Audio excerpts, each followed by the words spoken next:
মা বোনেরা আমাদেরকে বিশ্বাস করেছে, এদেশের প্রবাসী ভাইরা আমাদেরকে বিশ্বাস করেছে, এদেশের সর্বস্তরের মানুষ আমাদেরকে বিশ্বাস করে ভোট দিয়ে তারা আমাদেরকে বিজয় করিয়েছে। এজন্য আমাদের কারো জমা খরচ দিয়ে রাজনীতি করতে হবে বিষয়টি এরকম নয়।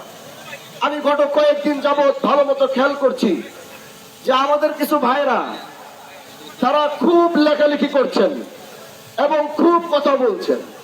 তারা অন্য কেউ নয়, তারা আমার শিবচরের বিএনপি ভাইয়েরা।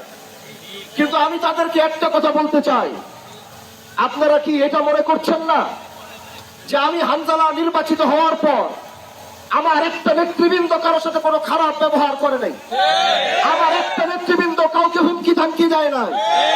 আমি হামজালা এমপি হওয়ার আগে যে আমার কতটুকু পাওয়ার ছিল এই শিবচরের মাটিতে, এটা কি আপনারা দেখেন নাই? তাহলে আপনারা কি মনে করছেন আমি চুপ করে আছি? কারণ আমি শান্তি চাই, আমি শিবচরের প্রত্যেকটা মানুষকে নিয়ে কাজ করতে চাই, আমি শিবচরের প্রতিটা দলের সদস্যদেরকে নিয়ে কাজ করতে চাই। আমার চুপ করে থাকা মানে আমার কোনো দুর্বলতা নয়। যদি মনে করেন হামজালার চুপ করে থাকা দুর্বলতা, তাহলে সেটা আপনাদের ভুল, আপনাদের চিন্তায় ভুল ধরেছে। হামজালার চুপ করে থাকা মানে হামজালা শিবচরের মাটিতে শান্তি চায়।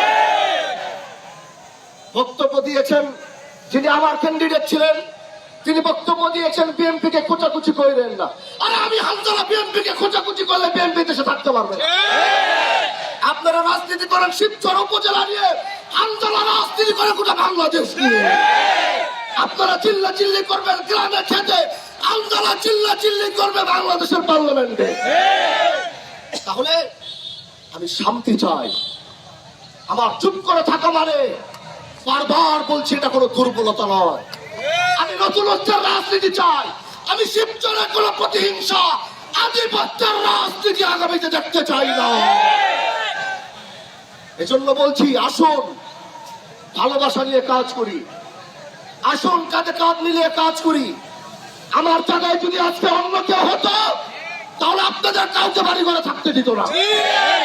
আমার জায়গায় যদি অন্য কেউ হতো কাউকে ঠিক মতো চলতে দিত না, বাড়ি ঘর থেকে বের হতে দিত না। আমি আপনাদের বাক স্বাধীনতা দিয়েছি, আমার নামে লেখালেখি করবেন, আমি সেই স্বাধীনতা শিবচরের মানুষকে দিয়েছি। আগের এমপির বিরুদ্ধে দেশের একজন কেউ কলম ধরতে পারে নাই, আমি এই শিবচরের মানুষকে সেই বাক স্বাধীনতা দিয়েছি। গঠনমূলক যদি সমালোচনা থাকে আপনারা করেন, আমার কোনো আপত্তি না। আমি শিবচরের সাংবাদিকদেরকে আমি সেই বাক স্বাধীনতা দিয়েছি, সেই কলম চালানোর অনুমতি দিয়েছি। দুই গঠনমূলক আলোচনা হয়, আপনারা আমার বিরুদ্ধে উঠান, আমি জবাবদিহিতার মধ্যে থাকতে চাই, আমি জবাবদিহিতার বাহিরে কোনো কাজ করতে চাই না। এজন্য প্রিয় ভাইরা আমার, আমরা সুন্দর একটি সমাজ চাই, ইনসাফ ভিত্তিক একটি সমাজ চাই। আমি এই দেশে অন্যায় অবিচার দুর্নীতি মুক্ত করতে চাই। আমি বারবার বলছি যারা চাঁদাবাজি করছেন, আমি বারবার বলছি যারা অন্যায় করছেন, মাদক ব্যবসা করছেন, শুধু রমজান থেকে একটু ছাড় দিচ্ছি, ভালো হয়ে যাওয়ার সুযোগ দিচ্ছি, কিন্তু মনে রাখতে হবে ঈদের পরে চাঁদাবাজদের আগুন ধরিয়ে দিব আমি। একজন চাঁদাবাজ এই শিবচরের মাটিতে থাকতে পারবে না।